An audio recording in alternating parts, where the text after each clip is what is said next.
Captain's Log. Stardate October 18th, 2014. The crew of the USS Paragon and myself have been granted a new commission.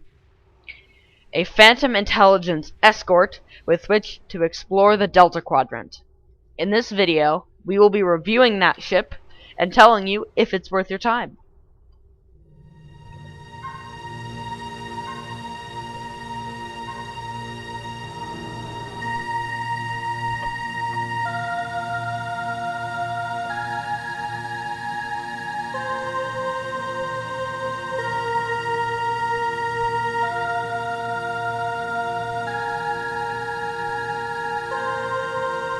Space. Final frontier.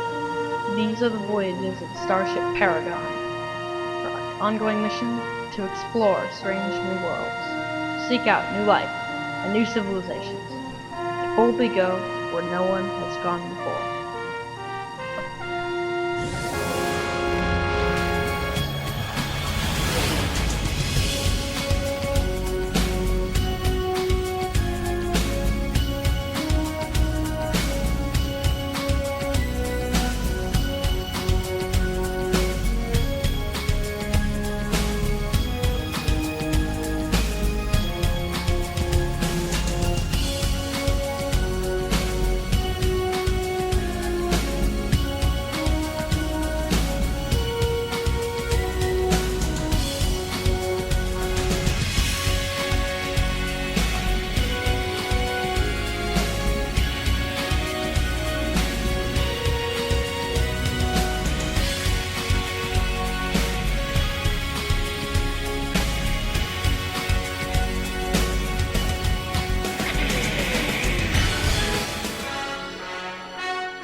What's up, guys? CNCKman1 here, and welcome back to Star Trek Online. Today we're going to be reviewing the Phantom Intel Escort, which is one of the new intelligence ships that are available with Delta Rising. It is a Tier 6 Federation escort, available from the C-Store for 3,000 Zen. You can also purchase it with the Delta Pack. So, the general idea of the Phantom Intel Escort, this is the ship obviously, is it is a stealth craft. It is meant for gathering intelligence. Essentially it's stealthy, it gathers intelligence, and it exploits weaknesses in your opponent's systems. That's the general idea of the ship. Also, it's an escort. So yeah. So let's go ahead and get right into this review with aesthetics. So first on the list is, how does it look? Well, the Phantom Intel Escort's general shape consists of this rounded saucer hull here. It is rounded and it is very thin, you'll notice. Very thin. Considering that a lot of saucer hulls are a lot bigger than this. This is a very small ship. It is also very thin. We have the deflector protruding. That is the deflector there. It's hidden in the hull, so like if you're looking at it from the top, you can't even see the deflector. Or from the bottom, it's completely hidden. So I like that. The deflector is nice and hidden. And then we have our secondary hull with these two thingies here. These are the secondary hull. They have this little blue outline around them, I guess, right here. That's designed to make the ship more visible. In the dev blog, they said those lights were there to make the ship more visible. However, I don't know how they're going to actually work that into, like, the designing process of the ship, because if I were at Utopia Planitia designing a stealth ship, I would not add blue neon lights to it. That just doesn't make any sense whatsoever. If you want your ship to be hidden and stealthy, you do not add neon lights if you can at all avoid it. So I'm not entirely sure why those are there, except to make the ship more visible so it's not completely hidden against the dark background. But in any case, that's secondary hull. We have on either side of the saucer here, we have these compact nacelles here. they sort of remind me of the Defiant, especially when you're looking at them from the back. They sort of remind me of the Defiant nacelles, or the Tactical Escort nacelles, as STO would call it. On the ends of the secondary hull here, we have our impulse exhausts right there and there. And we have our bridge pod right here with that little blue lighting there. That's the bridge. And then we have, in the back here, we have this little pod here. This is where it launches the sensor probe when you use the gather intelligence ability. But we'll get into that a little bit later. Have a few escape pods along here, but certainly not nearly enough for a crew of 150. Not sure quite how that works. But as you'll also see, the windows are practically non-existent. What I do? It's a bug. Oh well. As you'll see, the windows are practically non-existent. The only windows that are there are here, here, and I think that's it. I can't find any more. Those are the only windows that I can actually find on the ship. So the windows that are there are, again, very hidden, so the ship is as low profile as possible. We have our name and registry here. I think that's what it is. Except the problem is there's no light illuminating it, so you can't even read it. Like, I'm at maximum zoom, and I cannot read what that says. I mean, I know what my ship is called, of course, but anyway. Not sure why they put that there if it's impossible to see, but in any case. I'm glad they didn't put a light there, though. That is good. So, ship's general design: stealthy, compact, low profile, and invisible. And I don't just mean cloak invisible, as in it blends in with the dark background of space a lot better than most ships do.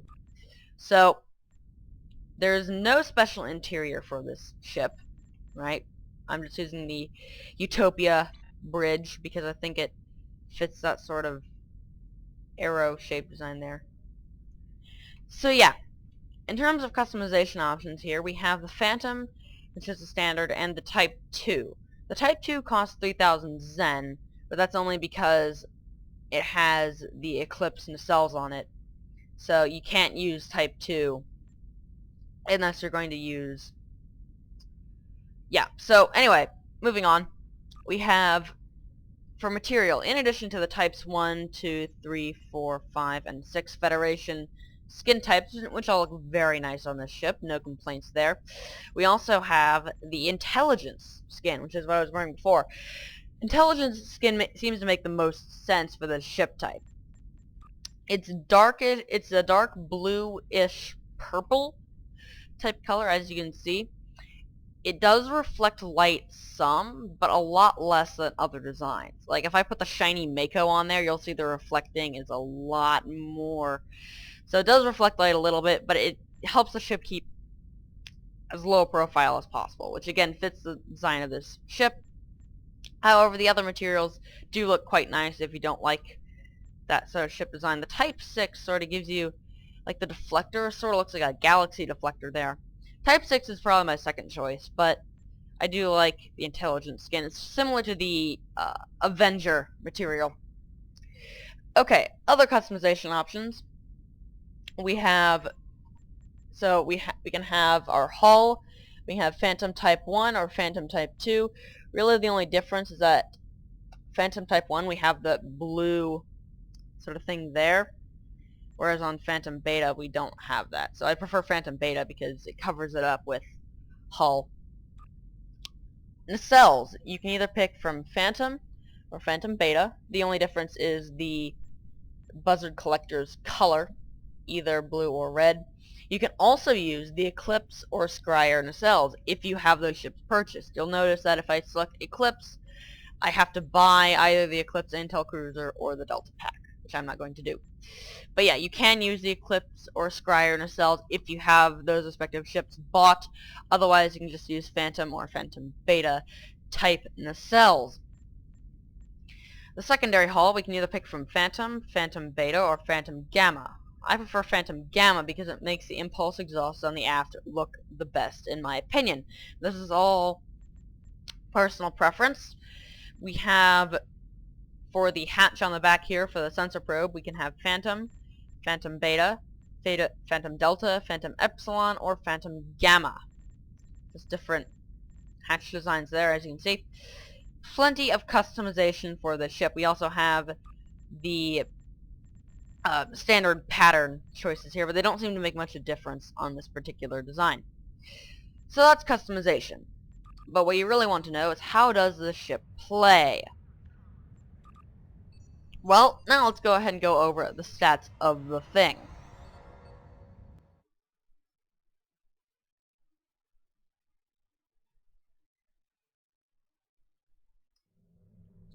So, how does the ship perform?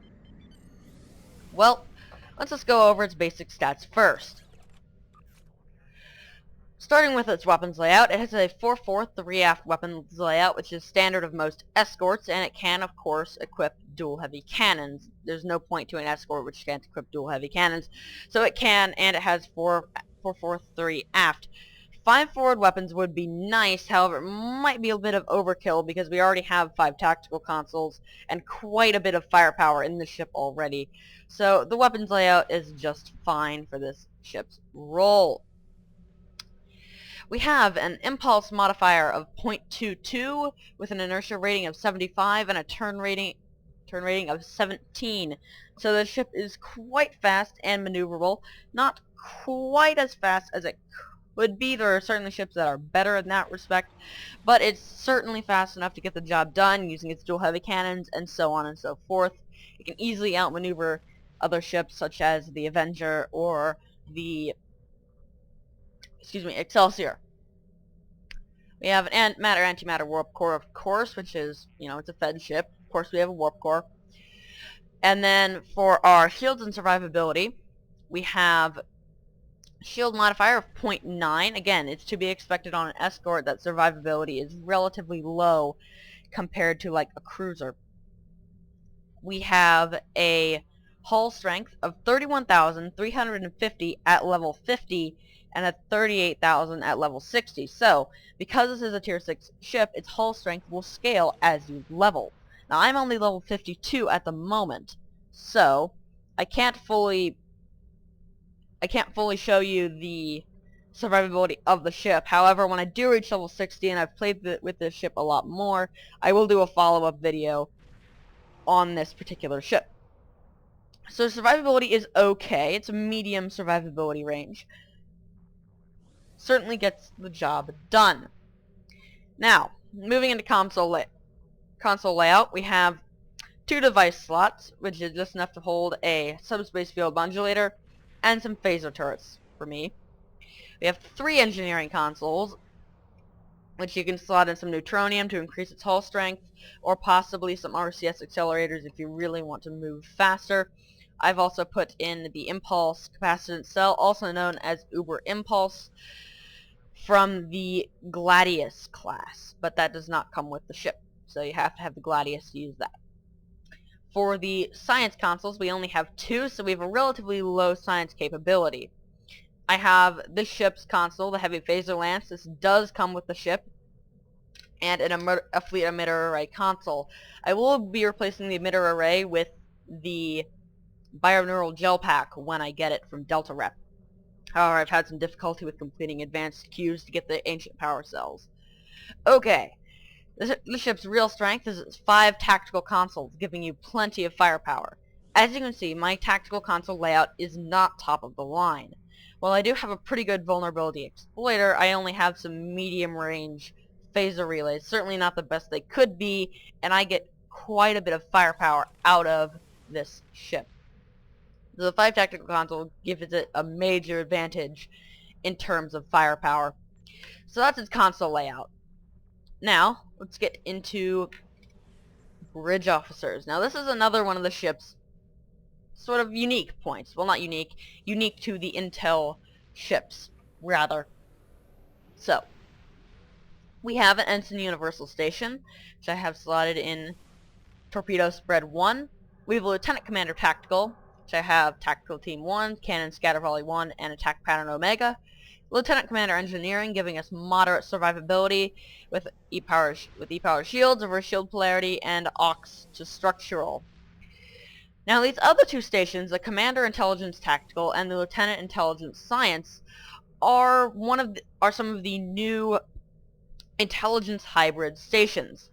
So these are a bit complicated, but I will link a dev blog in the description below if I remember, which explains a bit more about these. But in Essentials, you can either equip a plain old tactical console. Edgardo's duplicate. You can either slot a plain old tactical officer, like Winston here. You can either slot a plain old tactical officer into the slot, and it will function perfectly normally as a commander tactical station. However, you can also slot in a commander intelligence tactical hybrid officer. Edgardo here is one of the new buffs. The new intelligence buffs they still have a profession, either tactical, engineering, or science, but they also have a specialization. Currently, the only specialization available is intelligence. However, there will be more to come. So essentially this station is a tactical station first and an intelligence station second. So for example, I could slot in a regular tactical officer or a tactical intelligence officer. However, I could not slot in a science intelligence officer. So it is a tactical station first, intelligence station second. But essentially, the new hybrid buffs, in addition to being able to use tactical, engineering, or science abilities, they can also use intelligence abilities. So to give you an idea of what kind of intelligence abilities you can use, here's the ones I have slotted. Intelligence Team 1 gives you extra stealth. Evade Target Lock 2 makes you untargetable for 1 second with a stealth buff for several seconds after that. Ionic Turbulence makes the other opponent's ship go wibbly wobbly. And with Transport Warhead, Starfleet has finally figured out that if your enemy's shields are down, you can just beam a torpedo onto their bridge and kill the bridge crew. Yay! Fun! So anyway, the intelligence abilities are cool, they are new, and they definitely help this ship a lot. Intelligence Team 1 and Evade Target Lock specifically help your ship stay out of a target lock, so you are extremely hard to lock onto. You also have a Lieutenant Intelligence Science Station. However, since I only have one Intel buff, I just have a regular Science Officer slotted here. This is a layout that seems to work best for me. However, it is a matter of personal preference. I do recommend that you make use of the intelligence stations, though. Turning them into regular stations just doesn't really help the ship. You need intelligence abilities to make this ship work. However, if you really need those extra tactical abilities, go right ahead. But the Lieutenant Commander Tactical and Ensign Universal slotted with Tactical have been enough tactical for me. So that's the Bridge Officer layout. Now to talk about some of the other abilities of the ship. So, there are a few abilities that come with this ship that come with all intelligence ships. First of all, we have the Warp Signature Masking passive ability. This essentially gives you a passive stealth increase to make you harder to target and see at long range. It's completely passive, but it does help quite a bit. Your opponents can't target you until you get closer. Secondly, it can cloak. What can I say? It can cloak. So that's right. The Avenger, the Galaxy X, and the Defiant are no longer the only Federation ships that can cloak. All of the intelligence ships can do it. However, it is not Battle Cloak. It is still not Battle Cloak. It is still not Battle Cloak. So the cloak is really only useful for alpha strikes. Hello, Eclipse Intel Cruiser. I don't want to talk to you right now. Go away. But that's the Eclipse right there. Okay, it's another one of the Intel ships. Alright, so The cloak is still not battle cloak. That is sad. But cloak is cloak. It's fun. It's cloak. What can I say? One of the other new abilities that is unique, well, that is, available in all intelligence craft are the active sensor arrays. Now, I'm going to explain these first, and then I'll show you guys some clips of me using them in combat. I might even overlay them. So, what does this do? Well, I can't demonstrate it very well when I'm not in combat, but I'll try to explain it best I can. The first ability is the Gather Intel ability. What this does is when you're targeting an opponent, you can activate the ability and it will launch a sensor probe out of the SAF pod here, as I was talking about earlier. The sensor probe is untargetable, so you don't need to worry about your opponents blowing it up. The sensor probe will go over to whatever target you are currently attacking and it will begin scanning. Every 1 second, the target will get 1 stack of penetrating scan.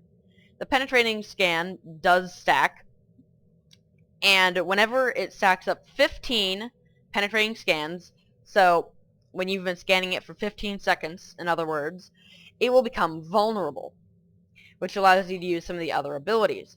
However, the cool thing about this is that the more intel ships you have on one target, the more often you can use these exposed vulnerabilities. Because the reason why it stacks and it's not just a after 15 seconds do this ability is because, so if you have just one intel ship on one target using Gather Intel, you can use exposed vulnerability every 15 seconds. However, if you have 2 intel ships on the same target, both using Gather Intel, then you can use exposed vulnerability every 7.5 seconds. Because all intel ships gathering intel on that one target, it stacks like that. You get the idea. So the more intel ships you have on one target, the more often you can use this ability, and everybody can use it. So, when a ship is vulnerable, you can use one of these 3 abilities here. The first one is Expose Vulnerability in Defenses. Essentially, it removes all buffs that came from an engineering officer on your target. It gives a minus 33 all damage resistance rating for 10 seconds, and it increases damage to shields from all energy types by 20% for 10 seconds. So essentially, it severely weakens their defensive capability. This next one is Expose Vulnerability Weapon Systems. It removes all tactical buffs, and it reduces their damage output by 33% for 10 seconds, and reduces their accuracy by 33% for 10 seconds.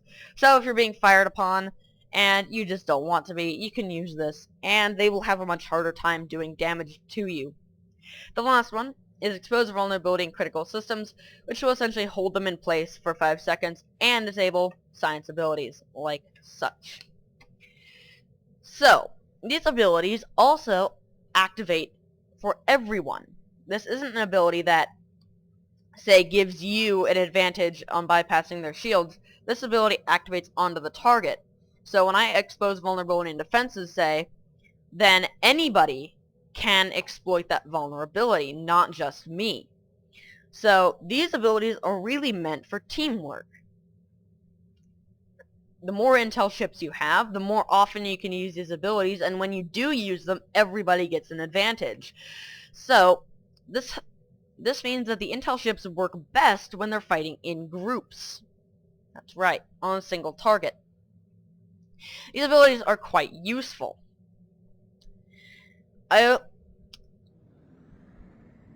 Okay, so the last ship ability is its specific console.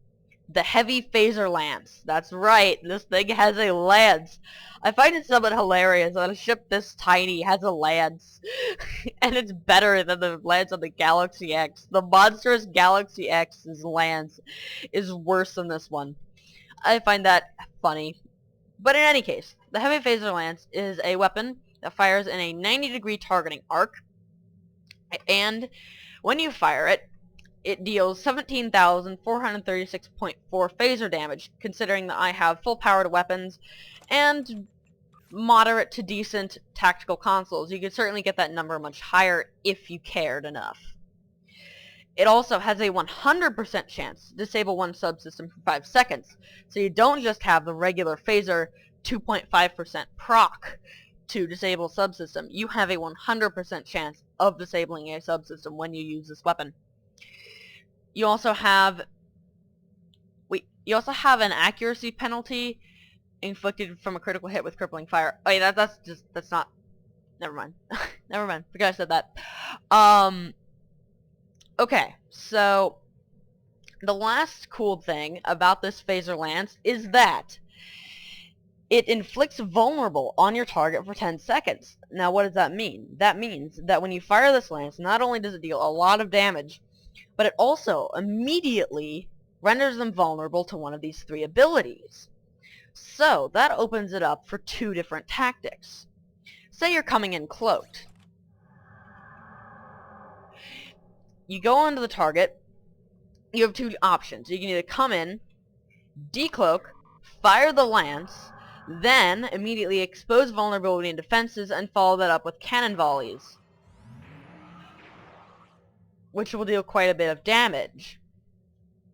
It'll also have the 15% damage increase bonus you get from decloaking. However, you also have another option. You could come in, decloak, fire some cannon volleys, which would do pretty good damage. But you could also gather intel and wait to use your lance. Don't use it immediately upon decloaking. And when the target is vulnerable from your gather intel ability, you can expose vulnerability and defenses, fire the lance, which will completely bypass shields when you have exposed vulnerability activated. That's one of its special abilities. When you have exposed vulnerability already, the lance completely bypasses shields. So gather intel, wait for this to charge up, expose vulnerability defenses, then fire the lance, expose vulnerability again, and follow that up with more cannon volleys. Either way, you're doing a devastating amount of damage to your target.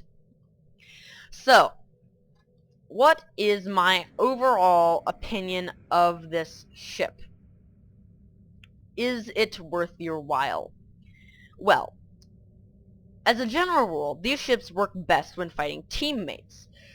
When fighting in teams. Specifically, the more intel ships you have, the more effective your gather intel abilities become. Also, the ship becomes more effective at evading target locks when you're fighting against groups in teams. When you're doing team battles, essentially. Because the whole point of these intel abilities, some of them, the ones that increase your stealth bonus, is that... Let me give you an example. So if you're fighting in PvP, and somebody's targeting you, you're fighting PvP in groups, someone's targeting you, you use evade target lock. Now it only makes you untargetable for 1 second. However, if you're fighting in a group, it's likely that the ship that was firing at you will move on to a different target. Also, the gather intel abilities work better in teams. So if you plan on fighting in teams a lot, such as STFs or group PvP, then this ship is definitely a good option. They work best in teams. They also have quite a bit of firepower from their phaser lance, exposed vulnerability, and cannon layout. They have quite a bit of firepower. So if you like blowing things up really fast, this ship is for you. If you're impatient, then ship is for you. It also has moderate survivability, so you don't need to worry about being a glass cannon. Do I think this ship is worth your while? Yes. Yes, I do. It certainly can't replace the survivable Escort of the Avenger or the Uber tank of the Galaxy X and Odyssey. However, it does have quite a bit of firepower, and I think it will replace the Defiant, because they both have cloak. They both have really powerful firepower. However, this ship has the additional intelligence abilities. So this ship is definitely worth your while if you don't already have a tier 6 or tier 5 ship. However, don't, and I repeat, do not buy the Delta Pack just for this ship. The Delta Pack is really only if you want to use all of them. But yeah, that's my general opinion of this ship. It is stealthy, it is survivable, it has quite a bit of firepower, and it can troll your enemies. Troll them. Troll all the enemies. Troll them all. But yeah. Anyways, guys, my name is CNCCayman1. This has been my review of the Phantom Intel Escort. If you enjoyed this video, be sure to like and subscribe. And I guess that's about it. I guess that's about it then. Goodbye.